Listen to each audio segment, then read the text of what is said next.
We're doing malt whiskey. He's Daniel, the sponsor of the Illegitimate Month, and I'm Rex, the... I don't want to say victim's too strong of a word. I've never been a victim. But the You couldn't tell from your acting. Unwilling co-accomplice of the Unwilling illegitimate... participant. You're unwilling to drink fancy whiskey? Oh, well. Hold on. Now, up until now, we've been doing a lot of clear stuff. No, we're working our way into history. So it's going to get better and better? Well, we had Red Spot yesterday, for crying out loud. You're still whining? Did we have Red Spot? Yes. I don't know. It's just a fog of illegitimacy. Illegitimacy. Patrick Cohn gave us this. Patrick Cohn, you make... No. Definitely patron saint.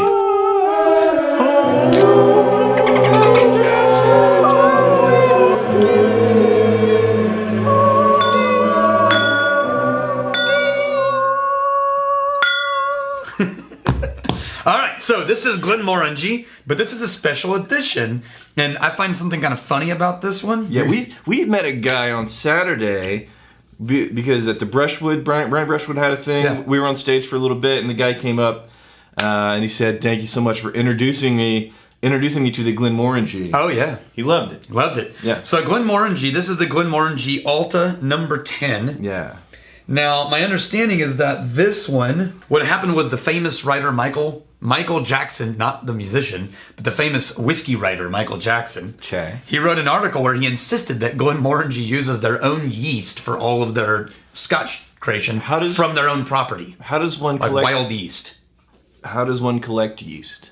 You collect it from where the things grow. No, like what? I've never had to collect you don't just yeast. Grab yeast. No, it's just, it's a growing organism. So you find things where there's yeast alive. You're walking out with petri dishes. Yeah, you're going into the woods collecting wild yeast. I'm imagining a petri dish and a feather duster. If they aren't using both of those, they should be. That's a mistake. That's how you use. So anyway, the writer said Glenmorangie uses their own wild yeast, but the thing is they don't.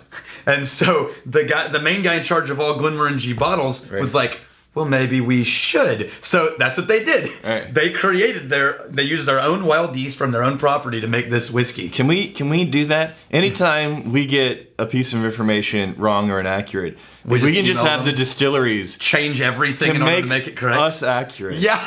That would be amazing. It's so much easier. Yeah. All right, honey. Okay, yeah, this is a lot of, but melon-y, kind of like a honeydew melon. I was about to say light fruit, and yeah, definitely melon fits in there. Actually, not just honeydew, I almost got a little cantaloupe in this. That way more fruity and not just honey sweet melon. Yeah. So this is like definitively light and sweet. And it's beautiful. Yeah, not light in terms of light and flavor, but light in terms of those kinds of flavors, those lighter, brighter fruits, very, very sweet, almost effervescence on the nose. And I'm trying to get back to like a good yeasty grain note, and I can't find it. So if I'm trying to like give somebody some reference points to paint them a picture to understand how varied Scotch can be, Glenmorangie may be on like the sweet light end of the spectrum. This may be a good example to point to. And then you got the Islays on the other side of the spectrum there. I really love the slight oakiness of the 10 though, and this right now in the nose is just pure sugar. Yep. Now it is 51% alcohol, 51.2 to be exact. Wow. So he left it a little bit high to give it, so we're about to try that and see. Oh, it's better. Yeah. Oh. Got some character in there. That's what I was looking for. Yep. So the taste has what I was looking for in the nose, which is adds this yeasty, rich, honeyed bread kind of thing. Yeah. And there's that slight burn from the higher proof. Yeah. Gives it a little more of the peppery notes back. Yeah. It's not that oily. It's not lingering all that much. Well, I might as well, if you're... let's see if a little water opens it back up and what happens. All right, we got the Paul Dewar. Yeah, I have a small Scotch tasting group, and one of them is a true age statement snob. Yeah, I've been around those. Well, so our definition of snob is you can have a very strong whiskey preference, and you can even hate certain whiskeys, but the moment you shit on a person, shit on them for liking or disliking whiskeys that you have a strong personal opinion on, then you're a snob, as according to our definition. So it's fine to have opinions about whiskey. I think there's a halfway point. Okay. And that is the person who is unwilling to explore because of their preference. You know what I mean? It's so- like when we have our kids and you're like, look, you need to at least try it. Right. At least take one bite Right. before you refuse to eat everything on your plate. And so I feel like if someone walked into a tasting and they're like, oh, it didn't have an age statement, yeah, I'm not interested. I don't know. It's come on, man. I'm hesitant to attack the biases, prejudices, and ignorance of other people because I have so much bias So much of your own. and prejudice and ignorance. See, I'm always willing to try everything except for raw onions. So- And then if I find out there's raw onions involved, I'm like, yeah, I'm good. Although, Right. I was proven wrong by that last week when I accidentally ate something with a raw onion in it and tasted wonderful and only discovered the onion afterwards. So you've been a raw onion snob for years. No, I still... You it were was shitting on people. It was buried in a pico with bigger onion chunks I than can't thought. tell you how many times we've had lunch together. And I order something, he's just shitting all over me. So you fat load. I lost 8 pounds. Fat load. That's never how it goes down. All right, it's Highland Malt history time. Unless you want to... Oh, we can ask some questions. Well, we got to finish this. What was your opinion I on just said snob and then clarifying because I've seen this. Like somebody has a strong preference about a whiskey. He's, don't be a snob. Like, dude, unless they're shitting on you, They're just not being having a snob. preference. They just got a preference. So the question is... I've done a few of the compass box expressions, but I can't get him away from the older is better statement. Mm-hmm. He prefers mid to upper teen age Scotch, Highland, and Speyside. What are some no age statement examples that I should try to trick him with that may get this snob to see the light? I'm going to venture a small guess that if he likes older Speysides, then what he really likes is the non-peaty, sort of buttery, honey, smooth, and not a lot of barrels, not overly barrel spiced to the young grainy stuff. Right. And so you could find some blends that are also nice and round and rich. Maybe Black Bull. Actually, Black Bull is really good. In Compass Box, Compass box, which he already said he tried, so that's going to be hard. well, there's the compass boxes are so varied. Oh, see if you can get your hands on the Juvenile. The Compass Box Juvenile. I think that white winey kind of. So I think that would work. The upper teen age statement, Highland and Speyside, so he's not into the Isla stuff. The NAS, Ardbegs and Lefroigs. I mean, there's no age statement on this. Yeah, done. Glenmorangie Allta. It's like we planned that. Or really any of the Glenmorangie non-age statement releases now. Yeah, this one. Yeah, Glenmorangie. 50-something%. So Glenmorangie and Ardbeg are in the same company. What? Yeah, bought by Hennessy. Huh. And but who knew, right? And you know that they are actually still the most dominant sold Scotch in the whole world. Right. Glenmorangie. Right. They represent something like 6%, according to the Googling. Right. Like 6% of the all malt sales. Wow. That's big. Yeah. Yeah. You want to know reason why I, in specific about if a person is shitting on you because of your whiskey preferences, that's when they become a snob according to our definition. Okay. Because in this example here, right? Mm-hmm. If he has a really strong preference, but he's not shitting on you, and he's just not willing to explore. Well, if you start shitting on him, Then you become the snob. because of his It's unwillingness. reverse snobbery! No, but You've come full circle!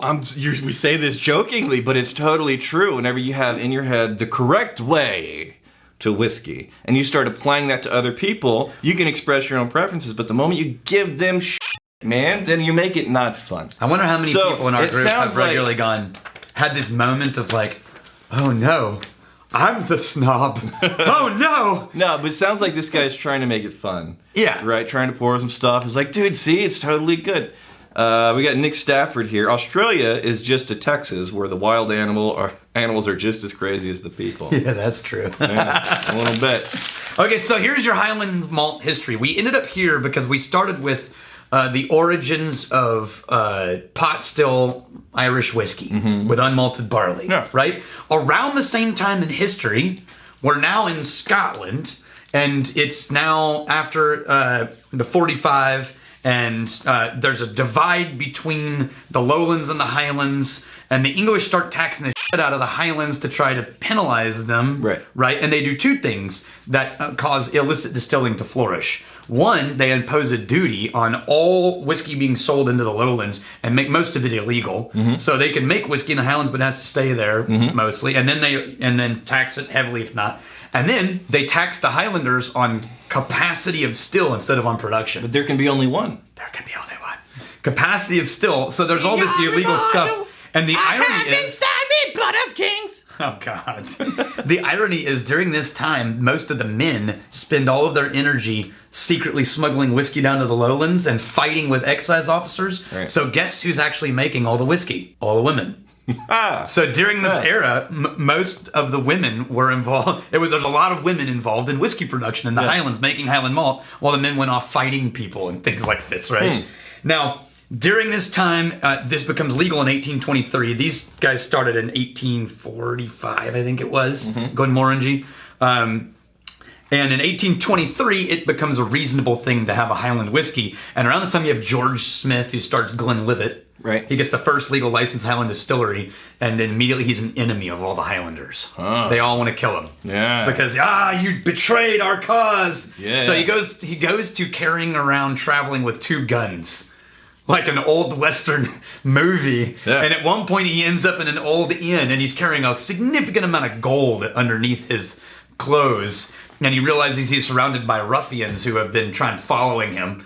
And so he just pulls one of his guns out, shoots it into the fireplace, sets it, and takes the other one out, sets it on the table, and they all get very calm and very kind. And they're like, oh, they all sort of leave. But he was kind of a badass, right? Right. And my other, there were 2 things that are my favorite about this era. Can you imagine if that happened in this day and age? Like now it's this legend and this badass, and he pulled out a gun, he shot him in the fireplace. But there was no bring law. it, put it on the table. Now, you're just trying to be cool. Trying to start a legend. There's a reason you for walk that. into an establishment, you shoot something into a corner, and you sit down and you put a gun on the table. So there's 2 things that happened. One was they started placing offering